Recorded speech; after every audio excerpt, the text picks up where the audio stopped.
Telangana assembly సమావేశాల్లో BRS నేత జగదీశ్వర్ రెడ్డి మాట్లాడుతున్నారు. లైవ్ లో చూద్దాం. ఈ మధ్యకాలంలో నేను రైతుగా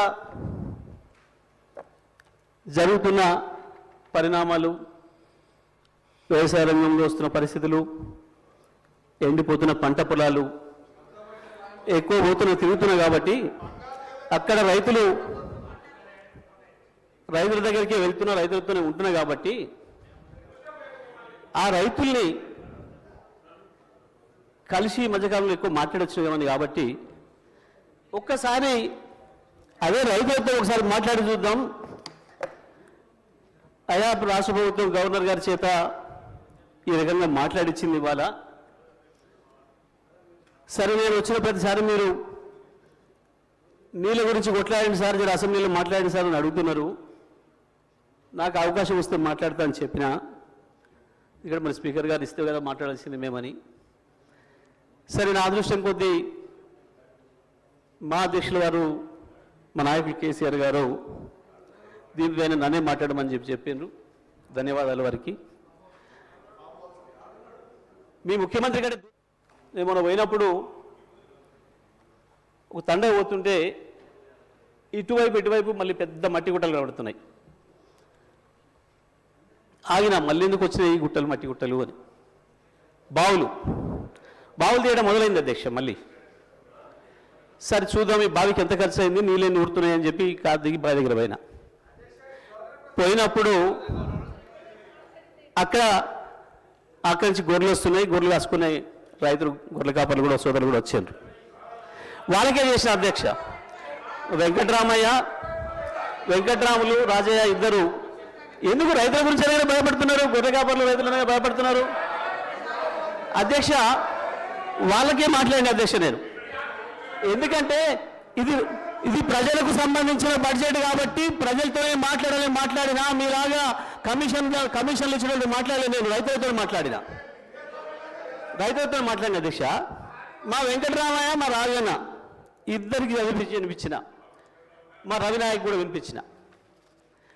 వినిపించి ఇది ఏం మాట్లాడలేదు, దీని మీద నేను ఎట్లా అనిపిస్తుంది అని అడిగిన. ఇలా మీకు అర్థం కాదే ఉంది సార్, దీంట్లో మా ఊర్లే వెంకటయ్య అని ఉండే, ఆయన ఊర్లో ఏతుల వెంకటయ్య కూడా అందరూ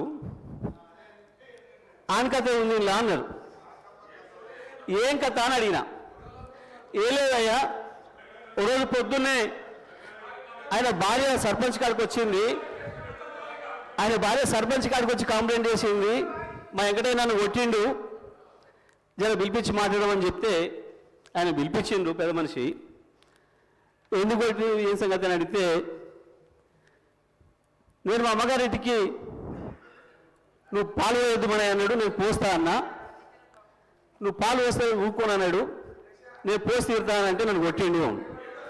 పాలెక్కడి, నీకు బర్రె లేదా, పాలెక్కడి అని చెప్పి ఆయన పెద్ద మనిషి అడిగింది అధ్యక్ష. అడిగి నాకు 4 బర్రెలు ఉన్నాయి అన్నాడు అధ్యక్ష. ఈ 4 బర్రెలు ఎక్కడిదా, నీకు ఒకటి కూడా లేకపోయా, మా ఊరందరం చూస్తే 50 మంది ఉన్నాం, అందరూ కలిసి నీకు బర్రెలు లేవా ఎక్కడిదా అంటే, అధ్యక్ష పోయిన బర్రె దొరికితే, సచ్చింది బతికితే, పోయింది దొరికితే, మా అత్తగారు ఒకటి పెడితే నేను ఒకటి కొంటే నాకు 4 బర్రెలు ఉంటాయి, నాకెందుకు 4 బర్రెలు అన్నాడు. ఇది కూడా అట్లనే ఉంది అధ్యక్ష ఈ గవర్నర్ గారి ప్రసంగము. అంతకు మించి ఒక అక్షరం కూడా తేడా లేదు. ఎక్కడ ఇచ్చారు అధ్యక్ష? రైతులకు రుణమాఫీ చేసినారు, రైతు భరోసా ఇచ్చినారు, 12,000 రూపాయలు నా ఈడీఎస్ కార్మికులకు ఇచ్చినారు, 12,000 రూపాయలు నా ఆటో కార్మిక సోదరులకు ఇచ్చినారు, 2,500 రూపాయలు మా మహాలక్ష్మి అక్క చెల్లెలకు ఇచ్చినారు, రైతులకు బోనస్ ఇచ్చినారు, తోం బంగారం ఇచ్చినారు.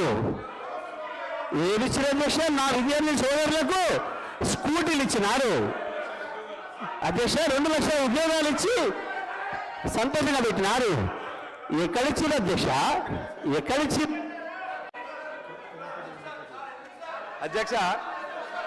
అధ్యక్ష పచ్చ కామర్ల వారికి దేశమంతా పచ్చగా అన్నట్టు ఎన్ని సంక్షేమ కార్యక్రమాలు అమలవుతుంటే గవర్నర్ గారి ప్రసంగంలో అన్ని అచ్చు గుద్దినట్టు చెబితే వాళ్ళకి అర్థం కాకపోతే ఎట్లా అధ్యక్ష?